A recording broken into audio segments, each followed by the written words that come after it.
IPL নিয়ে শোরগোল এখন তুঙ্গে। হবেই বা না কেন? এটা যে ক্রিকেট বিশ্বের সবচেয়ে জনপ্রিয় এবং অন্যতম প্রেস্টিজিয়াস টুর্নামেন্ট। অর্থ আর জনপ্রিয়তার ছড়াছড়িতে ভরপুর। আগামী ২৪ এবং ২৫ নভেম্বর সৌদি আরবের জেদ্দায় অনুষ্ঠিত হতে যাচ্ছে এই টুর্নামেন্টের এবারের আসরের মেগা অকশন। আর এর আগে ৩১ অক্টোবর ১০টি দলই তাদের রিটেন করা খেলোয়াড়দের সংখ্যা জানিয়ে দিয়েছে। এবারের আসরে প্রতিটি ফ্র্যাঞ্চাইজি তাদের দল গঠনের জন্য ১২০ কোটি রুপি খরচ করতে পারবে। রিটেন করার পর দেখা গেছে সবচেয়ে বেশি টাকা মেগা অকশনের জন্য রেখে দিয়েছে, অর্থাৎ খুব কম খেলোয়াড়কে রিটেন করেছে, সেটা হলো পাঞ্জাব কিংস, এবং সবচেয়ে কম টাকা নিয়ে অকশনে যাচ্ছে রাজস্থান রয়্যালস। অর্থাৎ তারা লাস্ট আসরে যারা ছিল তাদের উপরেই ভরসা রাখছে, দ্যাটস ওয়াই তারা বেশি খেলোয়াড় রিটেন করেছে। এবারের নিলামে বাংলাদেশের ১২ জন ক্রিকেটার থাকবে, তবে আদৌ কি কেউ দল পাবে কি না সেটা হয়তো সময় বলে দিবে। অবাক হওয়ার কিছু থাকবে না যদি কেউই দল না পায়, তবে আশা হয়তো দেখাচ্ছে বাংলাদেশি ক্রিকেট প্রেমীদের এক মুস্তাফিজুর রহমানই। সাকিব আল হাসানও হয়তো পেতে পারেন, কিংবা লেগ স্পিনার রিশাদও আশা করতেই পারেন যে তিনিও হয়তো দল পাবেন। তবে আহামরি ফর্মে কেউই নেই, বা রিসেন্ট টাইমে ছিলও না, কিংবা ইন্ডিয়া ট্যুর ছিল, সেই ট্যুরেও কোনো একটা ইন্ডিভিজুয়াল খেলোয়াড় আহামরি কোনো পারফর্ম করেন নাই যে ফ্র্যাঞ্চাইজিদের নজরে আসবে। তবে টি-20 ওয়ার্ল্ড কাপে যেহেতু রিশাদ হোসেন ভালো করেছেন, সো রিশাদের উপর একটা বাজি হয়তো ধরলেও ধরতে পারেন। যাই হোক, এবারের নিলামে বেশ কিছু নিউ সিস্টেম ইন্ট্রোডিউস করতে যাচ্ছে বিসিসিআই। এই যেমন মার্কি প্লেয়ারদের একটা তালিকা প্রকাশ করেছে, যেটা ইতিপূর্বে কোনো আসরে করেনি। মানে নিলামে কাদের নাম সবার আগে উঠবে, এরকম ১২ জনের একটা লিস্ট পাবলিশ করেছে বিসিসিআই। ১২ জনের এই তালিকায় থাকা নামগুলো যেমন বেশ বড়, তেমনি তাদের নিয়ে কারাকারিও হবে বেশি ফ্র্যাঞ্চাইজিগুলোর মধ্যে। মার্কি প্লেয়ারদের বেশ কিছু সেট রেডি করেছে, যেমন মার্কি সেট ১। এই সেটে সুযোগ পেয়েছেন Jos Buttler, Shreyas Iyer, Rishabh Pant, Kagiso Rabada, Arshdeep Singh এবং মিচেল স্টার্ক।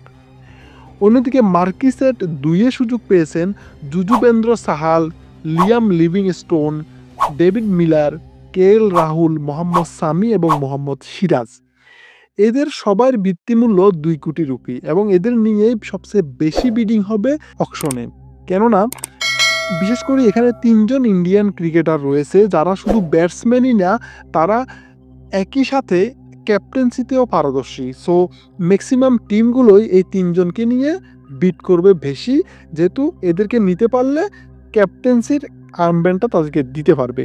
অন্যদিকে সব দল তাদেরকে বিট করতেও পারবে না, যেহেতু অনেকে খরচ করে ফেলেছে। যেমন রাজস্থান রয়্যালস চাইলে এদের জন্য বিট করতে পারবে না, কিন্তু পাঞ্জাব কিংস চাইলে এদের একজনকেও না দুজনকেও কিনতে পারবে, যেহেতু তারা রিটেন কম করেছে, অর্থাৎ তাদের কাছে পর্যাপ্ত পরিমাণের অর্থ এখনও রয়েছে।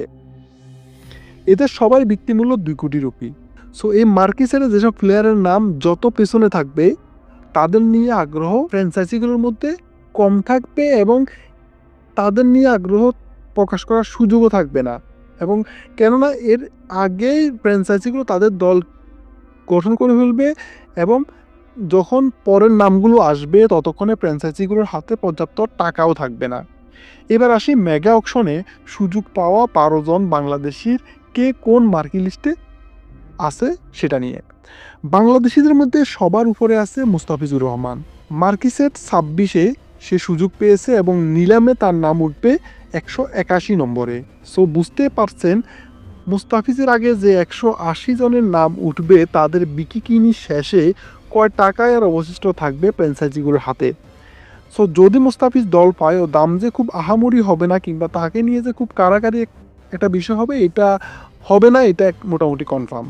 কিংবা ভিত্তি মূল্যেই হয়তো সোল্ড হতে পারে, যেহেতু তার ভিত্তিমূল্য ২ কোটি। সো ১৮১তম অবস্থানে থাকা একজন প্লেয়ারের জন্য কোনো ফ্র্যাঞ্চাইজি আদৌ কি এত অর্থ ব্যয় করার মতো সামর্থ্য তখন থাকবে কিনা, সেটাও দেখার বিষয়। যাই হোক, আমরা যদি এর পরের অবস্থানগুলো দেখি, যেমন ঋষাদ হোসেন সুযোগ পেয়েছে ২৭ নম্বর মার্কি সেটে, লিটন কুমার দাস সুযোগ পেয়েছে ৩৫ নাম্বার সেটে, হৃদয় সুযোগ পেয়েছে ৪২ নাম্বার সেটে, তাসকিন আহমেদ সুযোগ পেয়েছে ৫৭ নাম্বার সেটে, সাকিব আল হাসান এবং মেহেদী হাসান মিরাজ সুযোগ পেয়েছে 61 নাম্বার সেটে, তানজিম হাসান সাকিব সুযোগ পেয়েছে 62 নাম্বার সেটে, শেখ মাহাদি সুযোগ পেয়েছে 66 নাম্বার সেটে এবং নাহিদ রানা, হাসান মাহমুদ ও শরীফুল ইসলাম সুযোগ পেয়েছে 67 নাম্বার সেটে। এর মধ্যে নিজেদের ভিত্তিমূল্য হাঁকিয়েছেন মুস্তাফিজ 2 কোটি রুপি, পরের ক্যাটাগরিতে থাকা সাকিব, মিরাজ এবং তাসকিনের ভিত্তিমূল্য 1 কোটি আর বাকিদের 75 লাখ। আইপিএলে মোট 1574 জন ক্রিকেটার নাম রেজিস্টার করেছে, সেখান থেকে 1000 জনকে আইপিএল কর্তৃপক্ষ বাদ দিয়েছে, তারা 574 জনকে নিলামে উঠাচ্ছে। এবং সবচেয়ে ইন্টারেস্টিং বিষয় হলো প্রথম 116 জনকে ধারাবাহিকভাবে নিলামে তোলা হবে এবং 117তম অবস্থান থেকে 574 নাম্বার অবস্থানের ক্রিকেটারের নাম গতানুগতিকভাবে নিলামে তোলা হবে না। যদি ফ্র্যাঞ্চাইজিগুলো আগ্রহী হয় তবে তাদের নাম তোলা হবে। এখন মুস্তাফিজের নাম 181তম অবস্থানে। দ্যাট মিন্স কোনো ফ্র্যাঞ্চাইজি আগ্রহী না হলে তার নাম ধারাবাহিকভাবে তোলা হবে না। তার সিরিয়াল যখন আসবে ততক্ষণে ফ্র্যাঞ্চাইজিগুলো তাদের দল গোছানো অলমোস্ট কমপ্লিট করে ফেলবে, কিংবা খুব বেশি টাকাও অবশিষ্ট থাকার কথা না, অথবা 2 কোটি ভিত্তিমূল্যের কোনো প্লেয়ারকে নেয়ার মতো অবস্থায় কোনো ফ্র্যাঞ্চাইজি থাকার কথা না। যেহেতু মুস্তাফিজের ভিত্তিমূল্য 2 কোটি, সো মুস্তাফিজও যে সোল্ড হবে এটা নিয়ে যথেষ্ট ডাউট হয়তো থেকে যাচ্ছে। আর বাকিরা তো অনেক পরে, সো বাংলাদেশি কেউ দল পাবে বলে মনে হচ্ছে না, কেননা তাদের নাম যখন তোলা হবে যদি আগ্রহ দেখায় ততক্ষণে কিন্তু অলমোস্ট সব ফ্র্যাঞ্চাইজি তাদের দল গুছিয়ে ফেলবে অ্যান্ড তাদের কাছে আহামরি ক্যাপিটালও থাকবে না। সো দেখা যাক কি হয়, বাংলাদেশি কেউ কি দল পায় কি না, নাকি হতাশ হতে হয়। আপনিও চাইলে কমেন্ট করে জানাতে পারেন আপনার প্রিয় কোনো খেলোয়াড় কি সুযোগ পাবে কিনা। ধন্যবাদ সবাইকে।